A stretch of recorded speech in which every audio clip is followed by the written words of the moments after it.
So you got yourself one of those Ford F-150 baby walkers, basically the Cadillac of kiddie rides, but on foot. And now your baby looks like they need a ladder to climb in. I get it, Scott from Portland has seen stuff like this a lot. Adjusting the height on a baby walker sounds easy. Just press a button, right? Nope. These things are made so childproof. Sometimes even adults can't figure them out. It's like a Rubik's Cube with wheels. First thing, your typical F-150 baby walker has 3 height settings. Too high, and your baby's doing that Flintstones leg dangling thing. Too low, and they're squatting like they're in a toddler CrossFit class. You want those tiny feet just grazing the floor. Check underneath the tray. Most manufacturers put a height adjust lever down there, like some kind of secret Easter egg. If there's no lever, sometimes it's a slider, sometimes a push button. I've seen them all. Now here's where frustration levels spike for most parents. Sometimes the plastic tabs are stuck, factory tight. If you tug and nothing happens, don't force it.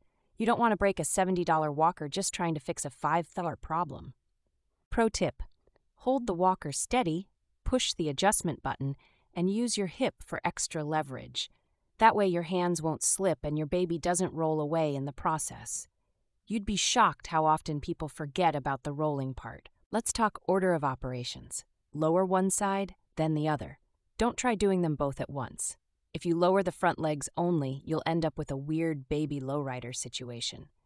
Even height is key, so your kid isn't tilted at an awkward angle.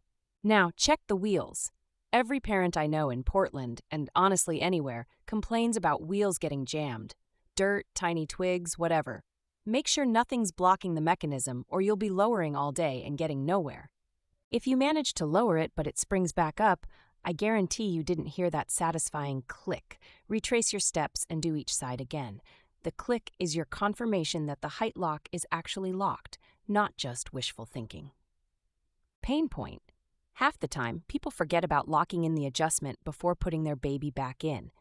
It pops back up and baby has an express ticket to what just happened. Baby walkers are stunt machines when unlocked, so double check. Sometimes you'll run into models where the adjust doesn't move at all, no matter how hard you try. In that case, flip it over and look for hidden screws or caps. Some manufacturers put shipping protectors on them, and you've got to pry those off first. Visual inspections help. I mean, literally shine your phone's flashlight under the walker. You'll see right away what's holding things up. And if you see stress marks or cracked plastic, don't risk it. An unstable walker isn't worth saving a few bucks. Best of all, if you've tried every step and your F-150 walker refuses to lower, check the manual. Yes, I know. No one reads these. But sometimes there's a single diagram in there that shows which tab to press that everyone always misses. Save yourself the headache. A correctly adjusted baby walker makes all the difference. Kids burn off 70% more energy when their feet actually touch the floor, and your living room gets just a little quieter. If it still feels mystical after all this, just know it's not just you. We've all been there.